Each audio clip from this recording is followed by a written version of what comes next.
दुनिया की मौजूदा भू राजनीतिक स्थिति तेजी से बदल रही है। एक तरफ युद्ध की आशंकाएं, दूसरी तरफ आर्थिक अस्थिरता और डॉलर पर बढ़ती निर्भरता से बाहर निकलने की कोशिशें।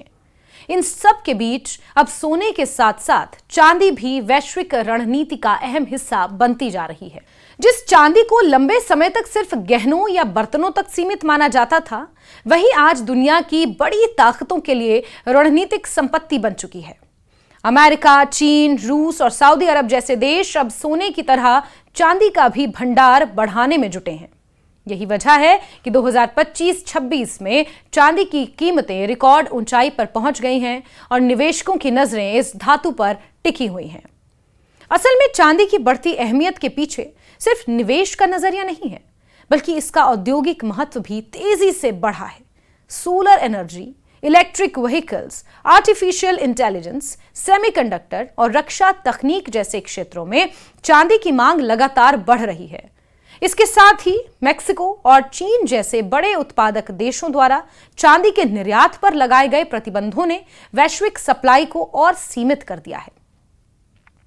नतीजा यह है कि सरकारें अब पहले से कहीं ज्यादा सतर्क हो गई हैं और अपने विदेशी मुद्रा भंडार में चांदी को भी शामिल कर रही हैं।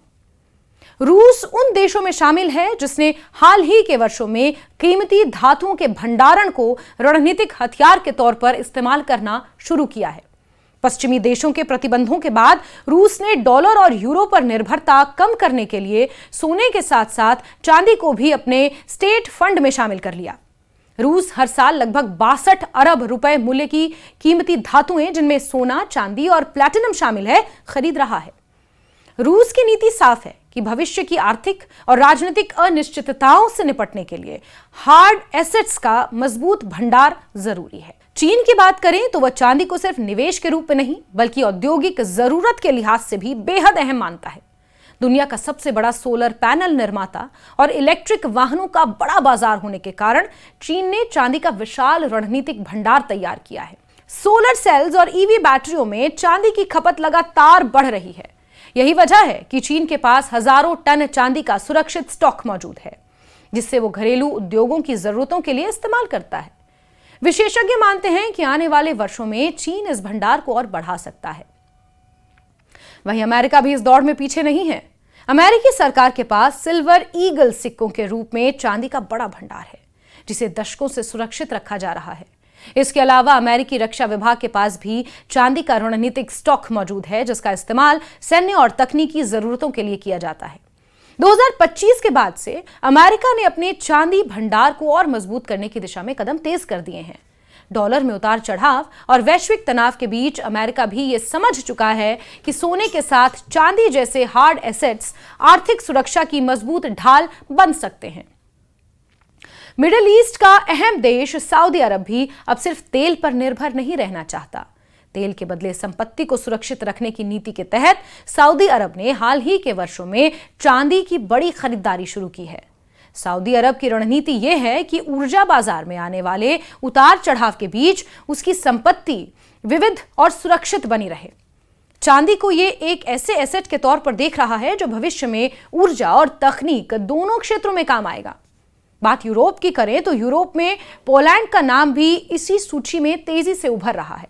पोलैंड का केंद्रीय बैंक दुनिया के सबसे बड़े सोना खरीदारों में से एक है, लेकिन इसके साथ साथ सरकारी कंपनी KGHM के जरिए वो चांदी के बड़े भंडार पर नियंत्रण रखता है। पोलैंड यूरोप में चांदी उत्पादन और भंडारण दोनों के मामले में एक अहम खिलाड़ी बन चुका है। विशेषज्ञों का मानना है कि यूरोप में बढ़ते तनाव और आर्थिक अनिश्चितताओं के बीच पोलैंड की ये रणनीति उसे भविष्य में मजबूती दे सकती है। अब बात करते हैं अपने मुल्क की, यानी भारत की। तो तस्वीर थोड़ी सी अलग है, लेकिन बेहद दिलचस्प। भारत सरकार और रिजर्व बैंक ऑफ इंडिया का फोकस मुख्य रूप से सोने के भंडार पर रहा है, लेकिन चांदी के मामले में भारत की असली ताकत उसके नागरिक हैं। अनुमान है कि भारतीय परिवारों के पास गहनों, सिक्कों, बर्तनों के रूप में लगभग 2.5 लाख मीट्रिक टन चांदी मौजूद है। आपके और हमारे घर में शायद यह मात्रा दुनिया के किसी भी देश के प्राकृतिक चांदी भंडार से कहीं ज्यादा है। उदाहरण के तौर पर पेरू के पास लगभग 1.4 लाख टन चांदी का प्राकृतिक भंडार है, जबकि भारत के घरों में मौजूद चांदी इससे लगभग डबल है। हालांकि ये चांदी सरकारी रिजर्व का हिस्सा नहीं है, लेकिन संकट के समय ये भारत की बड़ी ताकत बन सकता है। इसके साथ ही भारत सरकार अब औद्योगिक जरूरतों को देखते हुए चांदी के आयात और स्टॉक पर भी ध्यान दे रही है। सोलर पैनल, इलेक्ट्रिक वाहन और ग्रीन एनर्जी मिशन के तहत चांदी की मांग भारत में भी तेजी से बढ़ रही है। यही वजह है कि आने वाले वर्षों में भारत की चांदी नीति और ज्यादा स्पष्ट हो सकती है। चांदी को लेकर यह वैश्विक होड़ कई वजहों से भी तेज है। सबसे बड़ी वजह उद्योगों में इसकी बढ़ती मांग है। ग्रीन एनर्जी की दिशा में बढ़ती दुनिया में सोलर सेल्स और ईवी के बिना चांदी की कल्पना नहीं की जा सकती। ग्रीन एनर्जी की दिशा में बढ़ती दुनिया में सोलर सेल्स और ईवी चांदी के बिना इनकी कल्पना नहीं की जा सकती। इसके अलावा सोने की कीमतें जब $5,500 प्रति औंस के करीब पहुंच रही हैं, तब चांदी निवेशकों के लिए एक सस्ता और भरोसेमंद विकल्प बनकर उभरी है। सोने और चांदी का यह पारंपरिक संबंध आज भी बाजार को दिशा देता है। डॉलर से लगातार हो रहे उतार चढ़ाव ने भी सरकारों को सोचने पर मजबूर किया है। विदेशी मुद्रा भंडार को सुरक्षित रखने के लिए चांदी एक मजबूत हार्ड एसेट के रूप में सामने आई है। अमेरिका चीन टैरिफ टेंशन, रूस यूक्रेन युद्ध, ईरान अमेरिका जैसे तनावों ने इस प्रवृत्ति को और तेज कर दिया है। अब सरकारें सिर्फ कागजी मुद्रा पर भरोसा नहीं करना चाहती, बल्कि ठोस संपत्तियों में निवेश बढ़ा रही हैं। कुल मिलाकर चांदी अब सिर्फ एक कीमती धातु नहीं, बल्कि भविष्य की रणनीतिक संपत्ति बन चुका है। जिस तरह सोने को सदियों से आर्थिक सुरक्षा का प्रतीक माना जाता रहा है, ठीक उसी तरह अब चांदी भी वैश्विक राजनीति और अर्थव्यवस्था में अहम भूमिका निभाने जा रही है। आने वाले समय में यह देखना दिलचस्प होगा कि यह होड़ किस दिशा में जाती है और चांदी कैसे दुनिया की नई आर्थिक रणनीति का हिस्सा बनती है।